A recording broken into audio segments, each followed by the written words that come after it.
మీ ఎలాంటి వ్యాపార ప్రకటనలకైనా వెంటనే మా ఛానల్ సంప్రదించండి. మనతో పాటు ప్రముఖ ఆధ్యాత్మికవేత్త, జ్యోతిష వాస్తు పండితులు, లలితాదేవి ఉపాసకులు బ్రహ్మశ్రీ నానాజీ పట్నాయక్ గారు ఉన్నారు. గురుగారితో మాట్లాడదాం. నమస్కారం గురుగారు. శ్రీమాత్రే నమః. జూన్ నెల విశేషంగా కన్యా రాశి వాళ్ళకి ఈ నెల ఎదురయ్యే లాభ నష్టాలు, మంచి చెడులు ఎలా ఉండబోతున్నాయి? తప్పకుండా అండి. దానికంటే ముందు మనం అసలు గ్రహస్థితి ఎలా ఉంది అనేటువంటిది చూడాలి. కన్యా రాశి వారి యొక్క గ్రహస్థితి కనుక చూసుకుంటే, లగ్నాధిపతి అయినటువంటి బుధుడు కొంచెం తన ఓన్ హౌస్లో ఉన్నాడు. అండ్ 22వ తేదీకి మళ్ళీ గురువును వచ్చి చేరుతున్నాడు. ఎందుకంటే ఈ నెల గురువు కర్కాటక రాశికి మారుతున్నాడు మిథునం నుంచి. సో లాభంలోకి వస్తున్నాడు కన్యా రాశి వారికి. శుక్రుడు కూడా మిథునంలో ఉండే శుక్రుడు 9వ తేదీకి గురువును వచ్చి చేరుతున్నాడు. అండ్ కుజుడు 21వ తేదీకి మేషం నుంచి వృషభంలోకి, 14వ తేదీ వృషభం నుంచి రవి మిథునంలోకి, శని మీనరాశిలోని, కేతు మనకి సింహంలోని, కన్యలో రాహువు, ఇక చంద్రుడు వృశ్చిక రాశి నుంచి 12 రాశులు తిరుగుతాడు ఈ 30 రోజుల పాటు చెప్పాలంటే. మరి ఈ యొక్క గ్రహస్థితిని అనుసరించి వీరికి అసలు ఎలా ఉండబోతుంది, ఏ విషయాల పట్ల జాగ్రత్తగా ఉండాలి, ఏ దేవతారాధన చేసుకోవాలనేటువంటి అంశాలు చెప్తుంది నేనైనప్పటికీ చెప్పిస్తుంది సాక్షాత్ లలిత అమ్మవారిగా భావిస్తూ, మొట్టమొదటిగా ఏంటంటే ఇక్కడ ఎప్పుడైతే ఈ బుధుడు తన స్వక్షేత్రంలో ఉన్నాడో, తన స్వక్షేత్రంలోనే 4వ భావాన్ని వీక్షిస్తున్నాడో, ఇది కెరియర్ పరంగా గ్రోత్ అయితే వీళ్ళకి ఖచ్చితంగా ఉంటుంది. అందులోని మార్కెటింగ్ రంగాల్లో ఉండేటువంటి వారికి ఒక్క ఉద్యోగం ఒక్కటే కాకుండా ఏదైనా బిజినెస్ చేయాలనుకునేటువంటివి కూడా ఫలిస్తాయని చెప్పుకోవచ్చు ఈ నెల వీరికి. ఎందుకంటే మనకి శుక్రుడితో కలిసి ఉన్నటువంటి బుధుడు, అది కూడా డ్యూయల్ సైన్లో, మరలా నా బుధుడు మళ్ళీ గురువుని వెళ్ళి కలుస్తాడు, లాభస్థానంలో ఉండే గురువుని. కాబట్టి గతంతో పోల్చుకుంటే ఈ నెల చాలా బెటర్గా ఉంటుంది. అదేవిధంగా ఫైనాన్షియల్గా కూడా బెటర్గానే ఉంటుంది. ఎందుకంటే ఈ శుక్రుడు వెళ్ళి శుభగ్రహాలతో ఉన్నాడు. ఎప్పుడు కూడా ఏంటంటే పాపగ్రహాలతో ఉన్నాడా శుభగ్రహాలతో ఉన్నాడా అనేటువంటిది ప్రధానంగా చూసుకోవాలి మనం. ఆ రకంగా చూసుకుంటే ఈ శుభగ్రహాలతో ఉండేటువంటి కాంబినేషన్ ఏదైతే ఉందో ఇది ఖచ్చితంగా ఈ జాతకుడికి ఫైనాన్షియల్ గ్రోత్ కూడా ఇస్తుంది, అందులో ఎటువంటి సందేహం లేదు. కాకపోతే ఈ 12వ స్థానంలో కేతు ఉన్నందుకు ఈ కుజుడు అష్టమంలో ఉన్నంత కాలము, అంటే 21వ తేదీ వరకు కుజుడు అష్టమంలో ఫైరీ సైన్లో ఉంటాడు. ఎప్పుడైనా అగ్నితత్వ రాశుల్లో ఉండే కుజుడు కన్యాలగ్నం వారికి, ఇప్పుడు ఇంట్లో చూడండి, మనం ఏదైనా ఒక పవర్ రిలేటెడ్ వర్క్స్ అవి చేసుకుంటూ ఉంటాం. పవర్ రిలేటెడ్ వర్క్స్ విషయంలో కానీ, లేకపోతే సమ్ టైమ్స్ ఏమవుతుంటుందంటే ఏదైనా వేడికి సంబంధించిన కాలడం, యాక్సిడెంట్స్, ఇలాంటివి కొంచెం 21వ తేదీ వరకు వీళ్ళు వాహనం మీద వెళ్ళే విషయాల పట్ల ఖచ్చితంగా కేర్ తీసుకోవాలి చెప్పాలంటే ఇది. ఇక మరొక విషయం ఏంటంటే ఈ రాశి వారికి ప్రధానంగా ఈ అష్టమ స్థానం నుంచి భాగ్యస్థానంలోకి వస్తాడు. వచ్చినప్పుడు మాత్రం ఆ భాగ్యంలో ఉండే కుజుడు, అంటే 21వ తేదీ నుంచి వస్తున్నాడు, 12వ స్థానంలో ఉండే కేతువుని చూస్తాడు. ఆయన 3వ అధిపతి. సో అందుకని ఏంటి, వీళ్ళు ఏదైనా అగ్రిమెంట్స్ చేయడం వల్ల ఇరుక్కోవడం కానీ, అన్నదమ్ముల విషయంలోని, లేకపోతే కమ్యూనికేషన్ కారకుడు కుజుడు. కాబట్టి ఏదైనా కమ్యూనికేట్ చేసేటప్పుడు, అగ్రిమెంట్ చేసేటప్పుడు, అన్నదమ్ములతో మాట్లాడేటప్పుడు కొంచెం అది అనవసరమైన నష్టాలను ఇస్తుంది. కాబట్టి ఈ విషయంలో జాగ్రత్తగా ఉండాలి. అయితే మనం ఇందాక చెప్పుకున్నాం ఏంటి, వీళ్ళకి ప్రాపర్టీ యోగం బాగుంది. అయితే ఇక్కడ ఏంటంటే గోచారం అయితే సపోర్ట్ చేస్తుంది చదవడానికి, అంటే విద్యార్థులకి ప్రాపర్టీ సంబంధించిన విషయాలకి ఒక మంచి నేమ్ రావడానికి కూడా సపోర్ట్ చేస్తుంది. అంటే గతంలో ఏదైనా నిందలు పడ్డాయి, ఆ నింద తొలగిపోవడానికి కూడా సపోర్ట్ చేస్తుంది ఈ నెల ఉన్నటువంటి ఈ గోచారం వీరికి. ఎక్కువగా వీళ్ళు అంటే పంచమాధిపతి 7వ స్థానంలో ఉన్నందుకు ఏదైనా ఎవరైనా ఇష్టపడి వివాహం చేసుకోవాలి అనుకుంటే 21వ తేదీ లోపలే చేసుకోవడం మంచిది. 21వ తేదీ దాటింది అంటే ఏమవుతుంది అంటే, ఈ శని మీనంలో ఉండే శని తన 3వ దృష్టితోని కుజుడిని చూస్తాడు. కుజుడిని చూస్తే మంచిది కాదు. అదేవిధంగా ప్రమోషన్స్ కోసం చేసే ప్రయత్నాలు ఈ జూన్ మాసంలో 14 తర్వాత, ఎందుకంటే మనకి రవి దశమంలోకి వస్తున్నాడు 14వ తేదీ తర్వాత నుంచి, అక్కడ ఒక 15 రోజులు ఉంటాడు అక్కడ. కాబట్టి ఈ విషయంలో వీళ్ళకి నెల రోజులు ఉంటాడు. బట్ 15 డేస్ ఎక్కువ ప్రభావం ఉంటుంది. ఎందుకంటే 15 డిగ్రీలు దాటితే దాని ప్రభావం లాభం వైపు వస్తుంది, జలరాశుల వైపు వస్తుంది. కాబట్టి అదొకటి. కాంపిటీషన్ ఎగ్జామ్స్, కాంపిటేటివ్ విషయాల్లో వీళ్ళకి సక్సెస్ రావడము ఇదైతే బలంగా ఉంది.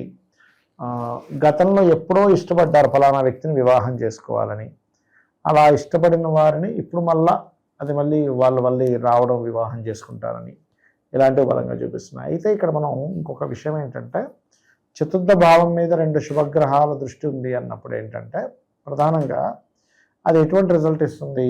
గృహయోగము, వాహన యోగము, విద్యాయోగాన్ని ఇస్తుంది. అయితే విద్యా సంబంధించిన విషయంలో ఎవరైనా ఏదైనా కోర్స్ చేసేటప్పుడు అది జనరల్గా ఇప్పుడు చూడండి, సరదాగా నేర్చుకుంటున్నాం విద్య. నేను వెళ్ళి ఫ్లూటో నేర్చుకుంటున్నాను, లేకపోతే గిటారో నేర్చుకుంటున్నాను, సరదాగా నేర్చుకోవడం వేరు. మీ జీవన ఉపాధిగా చేసుకోవాలనుకునే విద్యలు నేర్చుకోవాలన్నప్పుడు అది మీకు జీవన ఉపాధికి పనికొచ్చే విద్య, లేకపోతే హాబీగా నేర్చుకునే విద్య అనేది రెండు ఉంటాయి. మనకు ప్రతిదీ నేర్చుకోవాలనిపిస్తుంది, కానీ అది జీవన ఉపాధిగా మారాలని రూల్ లేదు కదా. ధనభావం కనుక కనెక్ట్ అయితే, మీకు ఏ విద్యకైతే ధనభావం కనెక్ట్ అవుతుందో అది మాత్రమే మీకు ఉపాధికి కలిసి వచ్చే విద్య అవుతుంది. అందుకే చూడండి, డాక్టర్ చదివానండి, యాక్టర్ అయ్యానండి అంటారు. కాబట్టి ఇది అయితే ఈ నెలలో కూడా కొంచెం ఇన్వెస్ట్మెంట్స్ చేసేటప్పుడు కొద్దిగా చూసుకొని చేయాలి. అందులో పర్టికులర్గా 21వ తేదీ నుంచి మరింత జాగ్రత్తగా ఉండాలి. ఇన్వెస్ట్మెంట్స్ ఖర్చులు పెట్టే విషయంలో కానీ, వివాహ జీవితం విషయంలో కూడా. ఎందుకంటే 12వ స్థానాన్ని మనం వివాహ జీవితంగా చూస్తాం. సో 12లో కేతు ఉంటూ అక్కడ కుజుడు దృష్టి ఉంది. దానివల్ల ఏమవుతుందంటే అనవసరమైన ఈగో క్లాషెస్ వస్తూ ఉంటాయి పార్ట్నర్స్తో. అది జీవిత భాగస్వామి కావచ్చు, లైఫ్ పార్ట్నర్ కావచ్చు, మన బిజినెస్ పార్ట్నర్ కావచ్చు, వీరితో. అయితే వీరు ఎక్కువగా వెంకటేశ్వర స్వామి యొక్క ఆరాధన చేయడము, గోశాలలకు వెళ్ళి గోవులకి క్యారెట్స్, గ్రాసం లాంటివి తినిపించడము, ఇంకా వీలైతే కాస్త లక్ష్మీనరసింహస్వామి, ఆంజనేయ స్వామి ఆలయాలకు వెళ్ళి అక్కడ ఏదైనా సేవ చేయడము, ఇటువంటివి కనుక వీరు చేసినట్లయితే ఖచ్చితంగా వీరికి బాగుంటుంది. అదేవిధంగా సంతానానికి కూడా ఏంటంటే కొంచెం సంతానంతో ఫ్రెండ్స్తో కూడా చిన్న ఘర్షణ యోగం ఉంది. కాబట్టి ఆ విషయంలో కొద్దిగా జాగ్రత్తగా ఉండాలి. అండ్ ఇంకొక విషయం ఏంటంటే ఈ 21వ తేదీ వరకు అప్పుల విషయంలో జాగ్రత్తగా ఉండాలి. అప్పులు, మేనమామ వరుస వాళ్ళకి కొంచెం వెయిట్ చేయడం వల్ల వచ్చే ఇబ్బందులు, అయితే వాళ్ళకి ఏదైనా చిన్న చిన్న సర్జరీస్ లాంటివి కూడా చూపిస్తున్నాయి కన్య వారికి. గురుగారు, అలాగే ధనం మూలం ఇదం జగత్ అంటూ ఉంటారు. మరి ఆర్థిక సమస్యలు ఉన్నవారు కాస్త ఎంత సంపాదించినా కూడా పెద్దగా నిలబట్టలేదు, ఫైనాన్షియల్ ప్రాబ్లమ్స్ తరచుగా వస్తున్నాయి అనుకుంటే ఏం చేస్తే బాగుంటుంది అంటారు? ఒకటండి, ధనం అనేటువంటిది యోగం. ఇది రెండు రకాలుగా ఉంది. మీకు మీరుగా క్రియేట్ చేసుకుంటారా, లేకపోతే పూర్వజన్మ కర్మ బట్టి వస్తుంది. అయితే ఇక్కడ మనం అర్థం చేసుకోవాల్సింది ఏంటంటే ధనయోగం ఎంత బలంగా ఉంది. నెలకు ఒక 10,000 15,000 సంపాదించే యోగంలో ఉందా? కొంతమంది 5,000కి 3,000కి సంపాదించారు. 5,000కి ఒక ఆవిడ వెళ్తుంటుంది జాబ్కి, నేను చూసా. అలాగా అసలు మీకు ధనబలం కొంతే ఉందా, మీడియంగా ఉందా, హై లెవెల్లో ఉందా? ఇది జ్యోతిషాస్త్రంలో తెలుస్తుంది. అలాగే మీరు బిజినెస్ ద్వారా ధనయోగం ఉందా, లేకపోతే జాబ్ ద్వారా ధనయోగం ఉందా? ఆ బిజినెస్ కూడా ప్రోడక్ట్ రిలేటెడా, లేకపోతే ఈ సర్వీస్ రిలేటెడా తెలుసుకోవాలి. ఎందుకంటే చాలామంది ఏదో మోసగా వెళ్ళిపోతూ తర్వాత ఎక్కడో చూపించుకుంటే, అయ్యో మీకు ఈ వ్యాపారంలో బాగా కలిసి వస్తుంది కదా అన్న, అక్కడి నుంచి వాళ్ళు ఎదగడం నేను చూశాను. చాలామంది మామిడి పళ్ళ వ్యాపారం అనుకోండి, లేకపోతే ఇంకేదైనా స్వీట్ షాప్ అనుకోండి, అక్కడి నుంచి మనకి ఎలా అంటే వచ్చిందే ఉదాహరణ చెప్తా. ఒకతను ఒక హోటల్లో పనిచేసేవాడు. ఆయనకి పెద్ద శాలరీ ఉండేది కదా, ఎప్పుడు అవమానాలు, చాలా ఇబ్బందిగా ఉన్నప్పుడు నా దగ్గర ఎందుకో చూపించుకున్నప్పుడు, నీకు హోటల్ బాగుంది కదా, అసలు ఫుడ్ రిలేటెడ్ కాంబినేషన్ బాగుంది కదా అంటే చంద్రుడు ఇస్తున్నాడు అక్కడ. ఇప్పుడు అతను సిటీలో 10 బ్రాంచ్లు ఉన్నాయి, లక్షల కొద్ది డబ్బు.